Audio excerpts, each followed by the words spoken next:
Welcome to waves media. Amaravati శంకుస్థాపన కార్యక్రమంలో ప్రతి ఒక్కరు పాల్గొని ప్రధాని మోడీ సభను విజయవంతం చేయాలని ప్రతిపాడు చంద్రగిరి ఎమ్మెల్యేలు బుర్రా రామాంజనేయులు, పులపర్తి నాని అన్నారు. అమరావతి ఆంధ్రుల రాజధాని అని ఆంధ్రప్రదేశ్కు నలుదిక్కులు అందరికీ ఆమోదయోగంగా ఉండే విధంగా ఏర్పాటు చేయడం జరిగింది. కానీ గత వైకాపా ప్రభుత్వం అమరావతిని ముక్కలు చేసి 3 రాజధానులు అని చెప్పి ఒక్క ఇటుకను కూడా పెట్టలేకపోయిందని ఎద్దేవా చేశారు. ఎప్పటికైనా కూటమి ప్రభుత్వం నారా చంద్రబాబు నాయకత్వంలోనే అమరావతి రూపకల్పన జరుగుతుంది అన్నారు. ఈ కార్యక్రమంలో టీడీపీ, జనసేన, బీజేపీ నాయకులు, కార్యకర్తలు, మహిళలు పాల్గొన్నారు.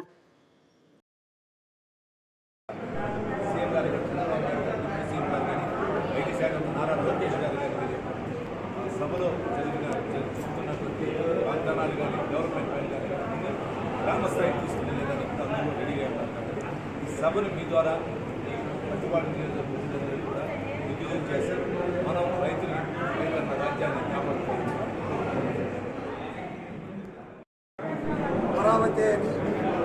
అమరావతిని పునర్నిర్మాణం చేయాలని, ఆ పునర్నిర్మాణం కోసం 70,000 కోట్ల రూపాయలతో వివిధ అభివృద్ధి పనులకు శంకుస్థాపనలు చేయించాలని మన అధినేత, మన ప్రియతమ ముఖ్యమంత్రి నారా చంద్రబాబు నాయుడు గారు, మన డిప్యూటీ ముఖ్యమంత్రి పవన్ కళ్యాణ్ గారు, అదేవిధంగా మన యువ నాయకులు, విద్యాశాఖ మంత్రి నారా లోకేష్ బాబు గారు ఒక్క మాటగా మోడీ గారిని ఈ అమరావతి పునర్నిర్మాణంలో భాగస్వాములు చేయాలని కోరిన వెంటనే ఆనాడు అమరావతికి శంకుస్థాపన చేసినటువంటి ప్రధానమంత్రి మోడీ గారే రెండోసారి కూడా ఒక రాష్ట్ర పునర్నిర్మాణంలో, రాష్ట్ర రాజధాని పునర్నిర్మాణంలో భాగస్వాములై శంకుస్థాపన చేసినటువంటి కార్యక్రమంలో మేము సైతం పార్టిసిపేట్ చేయాలన్నటువంటి ఒక ఉత్సాహం చూస్తుంటే నిన్నటి రోజున మా పార్టీ కార్యకర్తలు, క్యాడర్ల ద్వారా తెలుసుకున్నటువంటి సమాచారం మేరకు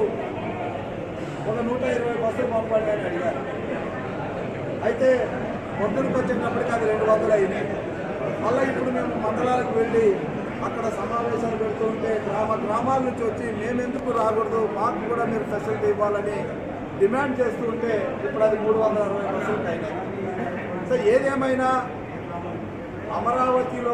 అమరావతి పునర్నిర్మాణంలో మేము భాగస్వాములు అవుతామన్నటువంటి ప్రతి కార్యకర్తను ఆహ్వానిస్తున్నాం. మీరు రేపు ఎల్లుండి 12 గంటలకి మీ ఊర్లో వచ్చేటటువంటి బస్సులో మీరు ప్రయాణం చేయండి. మీకు ప్రయాణానికి కావలసినటువంటి వసతులు కల్పించే విషయంలో మీకు దారిలో ఎలాంటి ఇబ్బంది కలగకుండా చూడాల్సినటువంటి బాధ్యత మేము తీసుకుంటామని మనం చేసుకుంటూ ఈ చంద్రబాబు నాయుడు గారు తీసుకున్నటువంటి ఈ మహాయజ్ఞంలో ఈరోజు అమరావతి ఖచ్చితంగా 2 సంవత్సరాల్లో పూర్తి అవుతుంది. అయితే ఈ రాష్ట్రానికి ఒక కిరీటంలాగా అమరావతి ప్రపంచ దేశాల్లో రాజధానులు తలదన్నే విధంగా ఉంటుంది. తద్వారా మన యువతకు ఉపాధి అవకాశాలు కలుగుతాయి.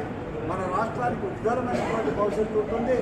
చంద్రబాబు నాయుడు గారు తీసుకున్న 2047 విజన్లో ప్రతి కుటుంబం, పేదరికం లేనటువంటి కుటుంబం, ప్రతి వ్యక్తికి 36 లక్షల రూపాయలు కనీసం తలసరి ఆదాయం ఉండే విధంగా ప్రణాళికలు ఏర్పాటు చేసుకున్నటువంటి నేపథ్యంలో మనకు రాజధాని అవసరం కాబట్టే